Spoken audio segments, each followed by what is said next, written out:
во имя всех тех, кто жив, и тех, кого уже нет, и тех, кто будет потом. Не бывае лёгкіх кніг пра вайну, і быць не можа, таму што вайна гэта смерць, гэта боль, гэта трагедыя. А повесць, якая прапануецца для вашага чытання, належыць выдатнаму майстру ваеннай прозы 20-го стагоддзя. Гэта найвялікшы пісьменнік Беларусі, гонар і сумленне беларускай нацыі Васіль Владзімірович Быкаў.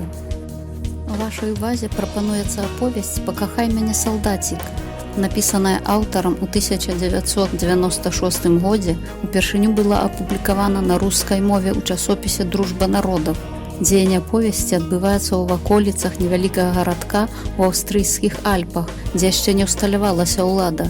Пакуль невядома, хто тут будзе гаспадарамі – немцы, амерыканцы або рускія. Галоўныя героі з Мітрок і Франя, абодва з Беларусі.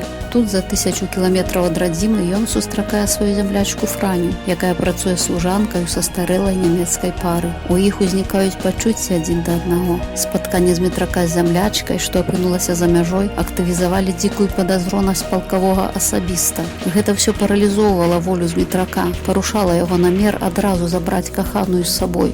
Грукочуць грымоты пераможнага салюту. Змітрок, поўны надзей на светлую будучыню з любай дзяўчынай, спяшае забраць яе з варожага стана. Ці ёсць працяг у каханні Змітрака і Франі? Ці ёсць у іх будучыня? Пра гэта вы даведаецеся, прачытаўшы аповесць Васіля Быкава «Пакахай мяне, салдацік».